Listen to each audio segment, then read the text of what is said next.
Trying to live my life better every day. Yeah. Don't take for granted I'm living. It's mine, baby. Tank, Teofimo versus Lomachenko. Who wins? Ooh, that's a great matchup. Mm.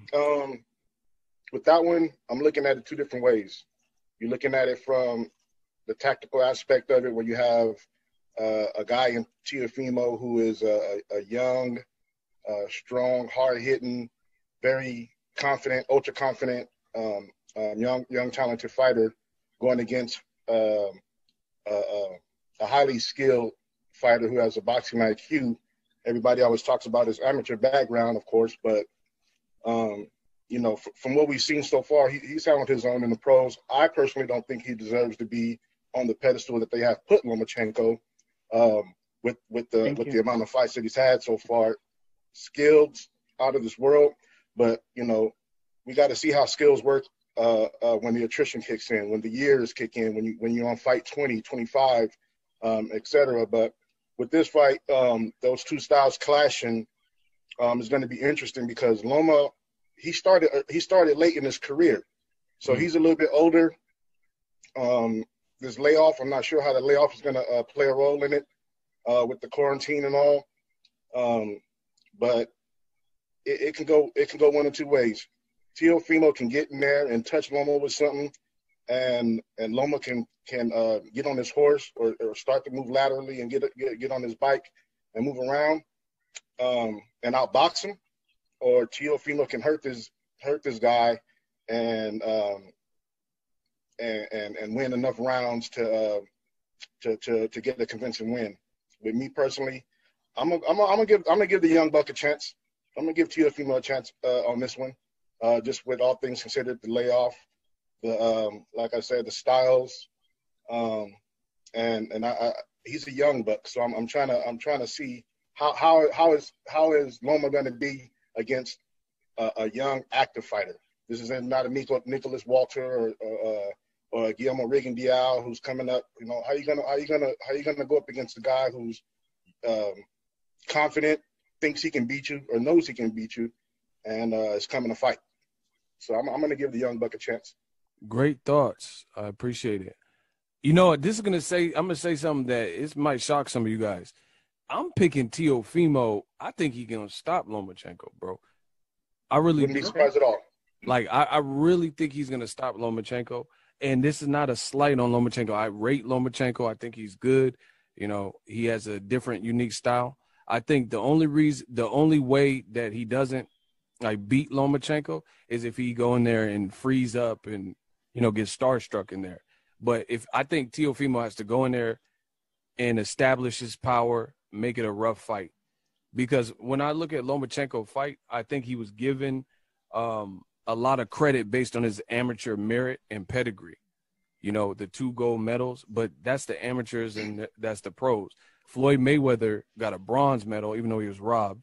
He got a bronze medal, but as a pro, he's one of the greatest, if not the greatest TBE, you know, that the world has seen. So you got to differentiate the two. Same thing with Roy Jones Jr. He got robbed in the Olympics in Seoul, Korea, but he's one of the greatest combatants the sport has ever seen. Lomachenko, a lot of his amateur pedigree kind of carried him. And then I also feel like Lomachenko had a lot of clever matchmaking, henceforth why the Salido rematch never happened. You know, certain fighters, when they have tough fights, they have to almost immediately avenge that. Mayweather-Maidana, Mayweather-Castillo, Sugar Ray losing to Roberto Duran. Lomachenko, to this day, has not rematched Salido or even a similar style. He was at 130 with Miguel Bercho, who's a big, strong Mexican fighter. That's the closest thing to Salido style. And then Lomachenko has never even fought him, and then he just left the division. He left the division with 1 belt, and Bercho had the other belt. So why not fight Bercho or even a Tank Davis? So I think there's a lot we don't know about Lomachenko. Like, I got a question for you guys. When is the last time you seen Lomachenko get punched by a formidable puncher? Like, just really punched, like hard? Yeah. What fight was that? Didn't he fight the guy Mikey was trying to chase? What's his name? Um, He knocked him down. Didn't he drop Is it Loma? Linares? Linares. Linares? Linares. Yeah, Jorge Linares dropped Linares. him. Jorge Yeah, Linares Linares probably put was him down. the last time I seen him get really crap. He was hit So by I don't think Linares, I'm not saying he has no power, but I don't consider him. No, he's not a power puncher, but that's just the last time that Loma got hit by somebody that I saw. Okay, And he so was moving then up that's in weight. so the recent puncher that you said is Linares, and that's also the fight he got dropped. So what is he going to do with Teofimo, But power in both hands, that's got that youth to him? And, bro, I honestly feel like if Lomachenko start getting touched or the fight's like he's trailing in the fight, that's going to be foreign territory because he's usually I think he's more of a front runner. That's what I'm saying. Like He dictates the fight. yeah, he dictates, and Yeah. he dictates the pacing. So He if dictates the pacing. Teofimo can get ahead of that, that's going to be ugly. But if Teofimo start admiring his work or getting shell shocked or starstruck or whatever the case, then it's going to be a long night. He can't try to outbox. He can't. It'll be like Canelo versus Mayweather. He can't try to just go in there, look sweet and pretty. He got to try to Robert Guerrero versus Berto, go in there and establish dominance and stuff like that. But I'm not or used Mayweather. Sorry about that. No, it's cool. I was just I going was to say, gonna I'm say not used to seeing. Maidana versus Mayweather maybe also. That's a great one. In That's a that great first one. fight. That's a great one. How Maidana came out with a I don't give a fuck attitude, and he brought it to Floyd. And you notice Maidana was expected to easily get outboxed. He did better than Pacquiao and Canelo, who Facts. people thought had a better chance to beat Mayweather. Listen, But you're right. I mean, I was just gonna say. I mean, you're totally right. Like, look at Lomachenko. I'm not saying Lomachenko has feather hands. I'm not saying that. I'm just saying he needs to go in there. Tio needs to go in there, just like Salido did. Go in there, go get right in his face. So when he tries to do that matador around you or whatever he tries to do, you're right there in his face. Go into the body, like you said. Tio's got power in both hands. I think you could see a second round knockout. Tio just come in there, knock him out in the second round with some power, catch him right in the chin. I don't think Lomachenko, in my opinion, will respond right if he's trailing in a fight.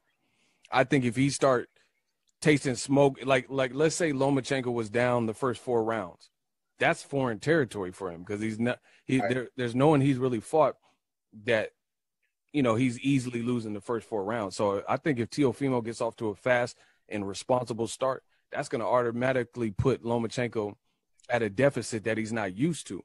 And Lomachenko, one of his problems to me is he wants retaliation quick. So when Linares started having success, he wants to get some success right back.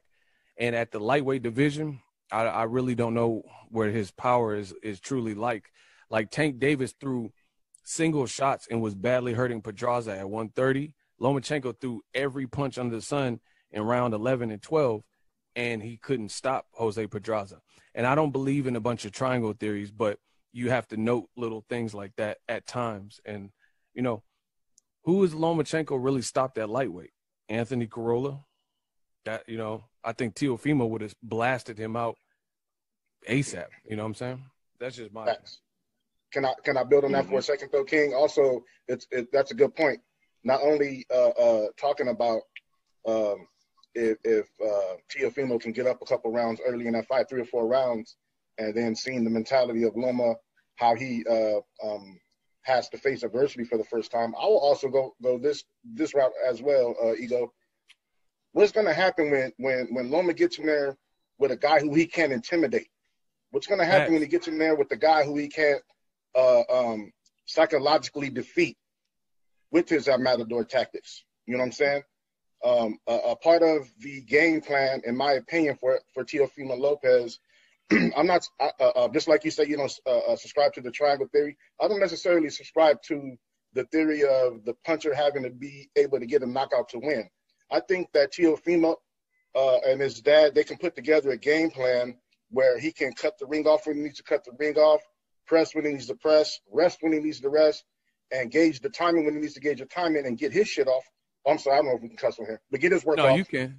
Get his work off and still be able to win enough rounds convincingly, touch him for all 12 rounds. You have to be prepared to go in there for 12 rounds against a guy like Loma.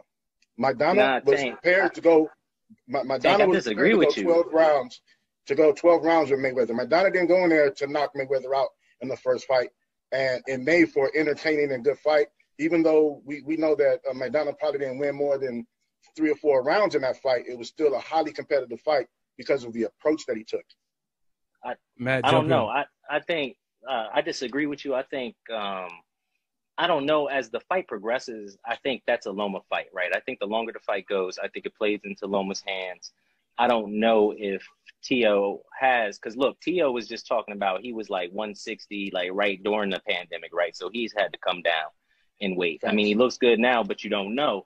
Like, I think kind of the longer the fight goes, it plays in Lomachenko's hands. I think the faster Teo can go in there, start dominating and dictating the fight, I think he should aim for a knockout, hopefully by the 6th or maybe the 7th round. But I think if it goes to the cards, that's where the fight's definitely going into Loma's hands. And that's why I have the pushback, because when you go into fights like this, thinking that already, then you already in the mindset of, well, Teofimo had 12 rounds to knock him out or knock him down, and he didn't, and you will tend to ignore all of the great work in those rounds where they were close. It was like, well, nah, Teo touched him a little bit more, and that shit Loma was doing, he really wasn't as effective as you may have thought. But because we handicap ourselves going into fights thinking, oh, he has to do this, or I can't even see him winning. I don't think that's fair to the athletes and the people who put in the work. They may not have the technical and fancy and slick style, but they put in the work to go 12 rounds with the style that they have, and they can win rounds. And we've seen that in boxing. I don't want to act like, this is just me personally, I don't want to act like I've never seen instances in boxing where a guy like a Sugar Ray Leonard loses to a guy like Roberto Duran because Roberto Duran came in there to fight. You know what I'm saying? Or even though his styles, skill-wise, wasn't up to par with a particular fighter, doesn't mean that he necessarily can't hang in a 12-round bout. You know what I mean? Or I'm not pushing. But go ahead. I'm not pushing back on your ideology at all, because that makes sense. That's the idealistic way to go in there, is to use your advantages to his disadvantages. No, we definitely. I don't want to handicap myself going in. My bad. Go ahead. No, I understand. I don't disagree with you in every sense and on all your points, right? Working hard as hell, stepping out my level. Get this money, bring my homies right about the ghetto. Riding big trucks, only for the big bucks we settle. They say you got to see a little bit of hell to get you some heaven. So just imagine how I got where I'm stepping. Yeah, 'cause life is good.